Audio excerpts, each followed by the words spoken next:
Any other questions on at least, I mean, I got some good input. I think it's our job now to come back with the finance committee and then our next board meeting with actual numbers to look at, so. I think the way this is laid out is great, Harry. Okay. I really love the buckets again. Okay, good. All right, moving to downtown forward TIF plan. And this, again, is really meant to be a discussion. You know, we created a subcommittee.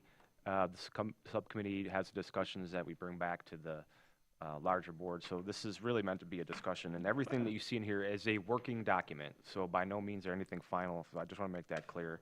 Just to give everyone an update in terms of the discussion on the topic at hand. February 9th, the city staff, city manager, and the city treasurer provided an overview of TIF tool, which kind of talked a little bit about the history of TIF 97, the financial impacts to the city, should TIF be extended or allowed to expire. So really kind of a numbers presentation, which is included in your packet. I think was very well done, and it sparked a lot of good conversations. It also highlighted the potential of 4 different scenarios to move forward, and none of those scenarios should seem foreign to us. We've been talking about that for quite some time. I guess what I want to pull out of some of the key themes that I heard as part of that discussion, not all of them, but some of the key themes. And Shelley, this speaks to your comment about what are we getting essentially with this money, right? What are the outcomes? What are the specific projects, and what do they mean to downtown and the city at large? Really identifying that. Again, we heard a lot about infrastructure needs, and there's often a discussion of what's infrastructure versus a public amenity. What's the difference? And oftentimes there's not a clear difference, but infrastructure is kind of nuts and bolts, and sometimes public amenities are kind of the extra, but they're all infrastructure. But definitely a need, and talk about stormwater infrastructure, non-motorized infrastructure, those are big pieces. And then there seemed to be a lot of discussion about looking at a cost-sharing framework. Now, what that is, that's still on, as part of the discussion, but there seemed to be interest in exploring what that would look like. Now, we have already approved a cost-sharing measure in the Moving Downtown Forward TIF plan that we adopted in 2024. So we're on the right track, and now it's figuring out what does that appropriate share, what does it look like, how do we define that? And that'll be something that we work through through this process. So those are the big themes that I had heard from that meeting.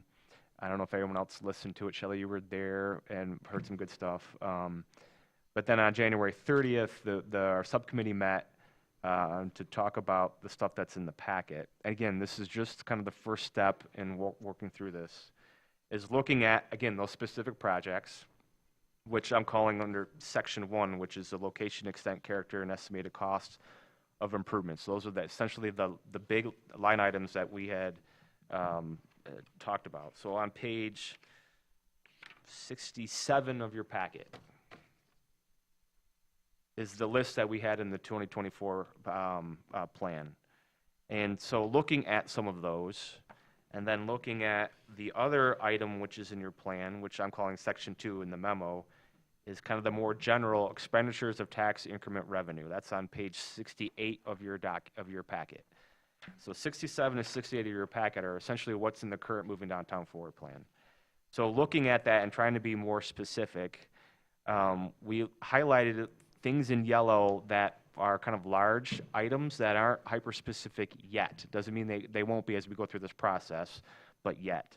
And so our recommendation as part of that meeting is that, at least to facilitate the discussion moving forward, that anything that was highlighted in yellow would be moved into this kind of more general expenditures list, which you'll see on page 69 of your packet and 70 of your packet. So it's kind of taking the original list and trying to reformat it into this new list. But there's still more work to be done. So even though we've talked about moving the district-wide heated sidewalks to this larger section, I think it's something that internally we're talking about actually coming up with a plan to address something like that district-wide. So this is just to kind of start that conversation to get more hyper-specific about the projects we're going to do, and then the projects that are eligible to be done under TIF. We still need to update some of the costs associated with that. You also see on that list a blue column And that's really just to talk about how we feel the projects that we're working on align, maybe not match one-to-one, Gary, to your point, but align with the strategic pillars of the action plan. So all of these projects we're working on, in some shape or form, directly or indirectly, I believe, are in line with the strategic pillars. It's just the degree of which they do. So that's kind of what the subcommittee talked about in direction moving forward. Again, this is a working document to continue to be fleshed out. The other thing I wanted to mention is Harry, before you go yeah. on, so could you explain, so if you go to page 67 and you have the yellow shaded Yeah. items, and you have 69, which are very specific projects, right? Right. So, for example, I'm just trying to understand, so like one item that is shaded yellow on 67 is public alley and utility improvements. Right. Okay, and that is not included in anywhere on 69. So Right. what is sort of what's the We thought moved it to process page 70. We move it to the more broad-based until we have something that's more specific, right? I see, okay. So that's the next step, Okay, right? okay. So this is kind of the first, let's take something that was very broad and put it in the broad section, and then when we need to pull out, we know it's gonna be the 100 block, 200 block, then we would put it back in that original list. Okay. I Does that got make it. All right, sense? thank you. Yeah. And, I mean, Jeff and Shelley were there. I mean, if you want to add any more context to that Okay. conversation. The other thing you'll see in our packet, on page 49 of our packet, are these additional considerations. And this, again, goes to this larger conversation about the infrastructure piece. The potential to have a conversation about if we wanted to include in our Moving Downtown Forward TIF plan certain percentages of budget devoted to specific infrastructure projects that are more broad-based. So for example, if we're going to tackle stormwater, would we want to consider moving forward in our new plan that every year we would have 2% of our capture go towards stormwater in the downtown?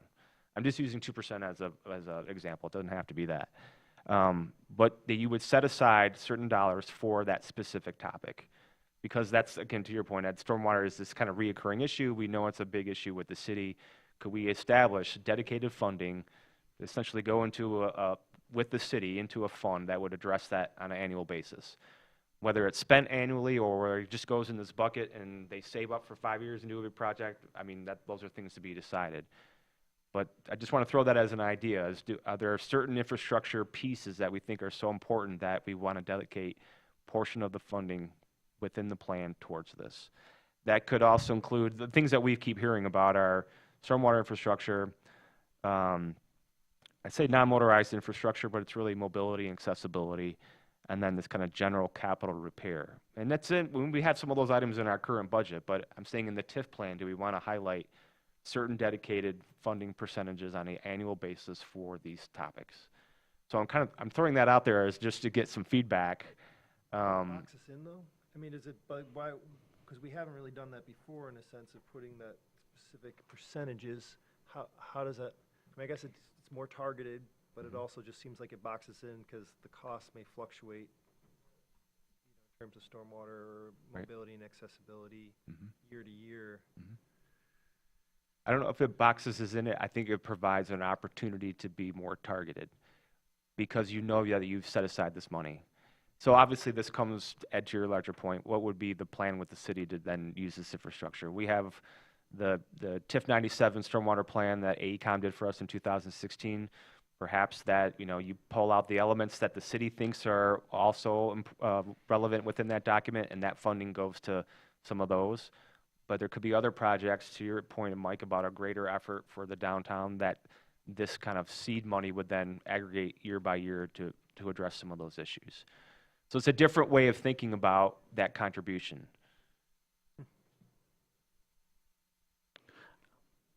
I'm not opposed to that idea. I worry about mission creep in terms of fund balances and just holding money and not actually spending it. And someone can always make the case, well, we can't spend that because we're holding it for, and it's like, no, we have to do what's in front of us sometimes. So that's my only real concern about that in terms of that allocation of percentages. I understand. I Um, think what this has the potential to do is go back to the main point about what is the community getting for this extension, is that we are making a point to say, as part of our values, that stormwater is important, and we're going to do something with stormwater every year. Oh, okay, so it's not really the budget, it's the part of the plan is what you're. It's part of the yeah, plan, yeah. right? Yeah, I can see more reasonable for that. It's like, So if we- these yeah. are our goals. Yeah. These are our aims, save, put 2%, we're just using Yeah, 2%. yeah. Yeah, I can see that, more so than when we get to the budget season and Correct. making really hard. Right. Yep. Yep. I did want to, if I can, real quick, I also prefer the terms of mobility. I Yeah. just want to remind Yep. folks, like when you put in a sidewalk or a crosswalk, you're solving motorized transportation as well, because everyone who comes downtown parks and then walks. So it's just, we got to get away from this non-motorized, everything's separate. It's all the same. I'm personally just kind of looking at, we've talked a lot about things like stormwater. I know on and on we've talked about things like alleys and improvements in alleys, and we've talked about mobility. And then if I look at the CIP projects on page 58, there are some elements of mobility and so forth in there, but they're very well-defined sort of projects.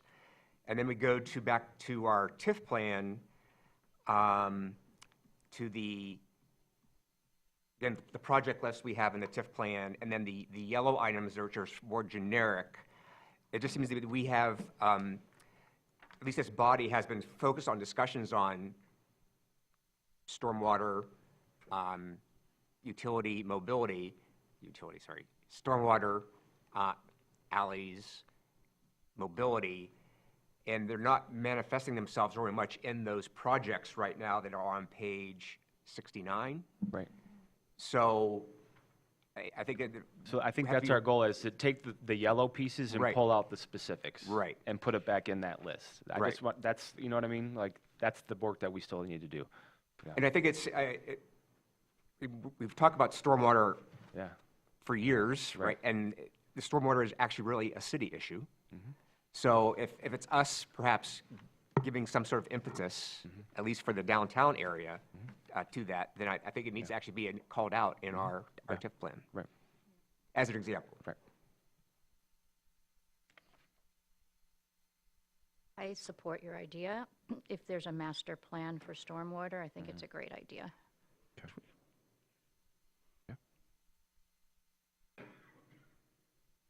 The carving out of a percentage each year, I mean, obviously it makes, indicates a commitment. But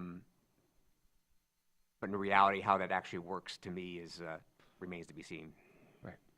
I mean, at the end of the day, every fiscal year is a decision on those priorities. Right. It's a matter of, do we set aside that this is a priority that we're going to address on an annual basis, right? Right. To Ed's earlier point too, I am a little nervous going forward that like the DDA just is looked at as a utility district instead of placemaking, which is to build Traverse City downtown into a destination that is sticky and people want to stay. And spend money, obviously, but also socialize and all those other things that we love downtown for, so. And I don't I don't want us to get too in the weeds in terms of city right. infrastructure, Right. and lose the point of what a downtown is. I totally agree. And I don't mean to have this list indicate that we're not addressing those items either, yeah, but, yeah, I hear you. I'm in a talkative mood, so I Yeah. said it. So is there anything that you're, No, I just want to get some wanting from initial us- feedback on that. I think our next subcommittee meeting is I think we're going to move it to go back to the 4th, which is the first week of March. So that'll be the next time that subcommittee gets together.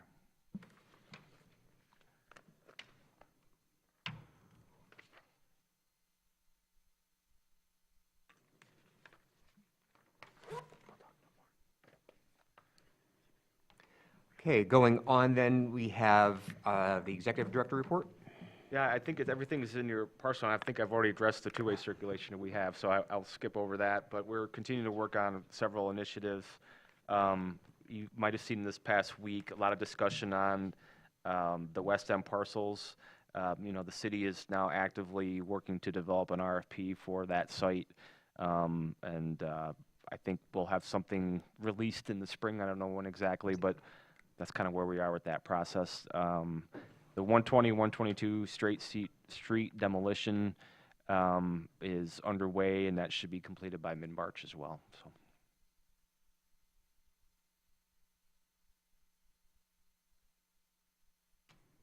All right. Staff reports. Events and engagement. Good morning, everybody. We have just finalized our February event, retail event called Sweetheart of a Sale that happened last weekend. That was all about supporting local businesses, feel the love, share love, support local. We hope to do more of these types of events to encourage foot traffic to all of our retailers and restaurants so people are shopping, dining, playing downtown. Traverse City Restaurant Week is coming up Sunday through next Saturday. Hopefully you have your reservations in. We have 57 restaurants signed up. I think that might be a record. 8 of these are new to either Traverse City or a restaurant week in general. You can get brunch, lunch, takeout, or dinner. Just go to downtowntc.com to look at those menus. And TC Tourism is also partnering with us again for the dining passport. So download that for a chance to win gift cards from these participating restaurants. Getaway or Stay or Play is another one of our retail restaurant shop dine promotions that's coming up in March. That's essentially setting a vibe for spring break. They're decorating their stores, they're putting together offers, they're wearing Hawaiian garb. It's essentially, if you're getting ready to go on spring break or stay here, go downtown first. The April member event we're working on will be another type promotion, or a retail type promotion, likely a scavenger hunt included in that, so making that a little bit more engaging. And then in May, we are returning to the Art Walk, except we're doubling down with 2 different events, May 29th and June 5th. So I'm working right now on finding an art collective partner.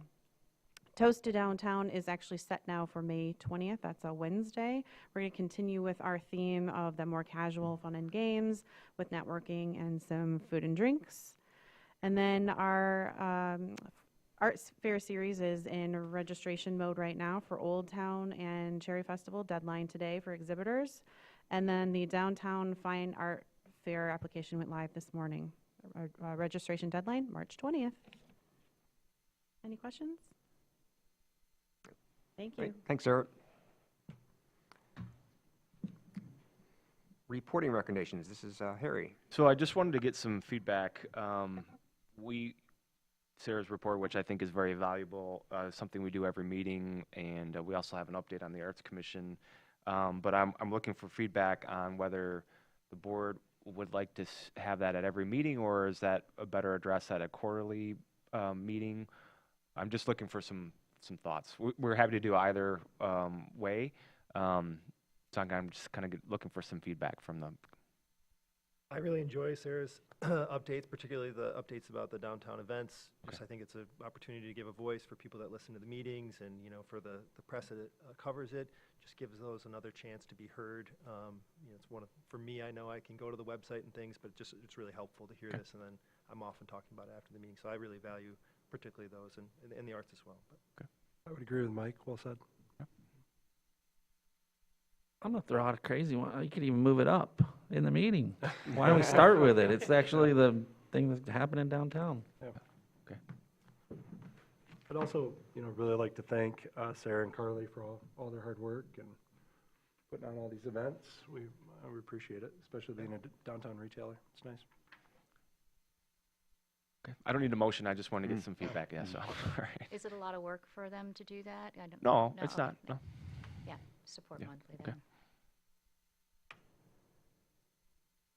Okay. I guess the only thing on that subject I just would be really think helpful is some opportunity to hear from the DTCA board as well. I just think that a lot of these events are happening in collaboration with the DTCA, and there's so much involvement. But I think as my time on the board, I've never heard from anyone on the DTCA, a member or a board member or anything. And I think it's such an important I'm a member. collaboration. Right, but I mean, but I've never heard you speak from the DTCA really necessary Yeah. perspective. And I just think that's so valuable as we go forward to keep people understanding, that relationship and our collaboration and how important that is to downtown businesses. And so I feel like hearing more about that and getting actual presentations from the DTCA along with it would, to me, be valuable. Good. That could be quarterly. Okay. Last public comment opportunity. Anyone wish to make a comment? All right, other than that, thank you, everyone. Meeting adjourned. Thank you. Out there and enjoy this beautiful day. Yeah.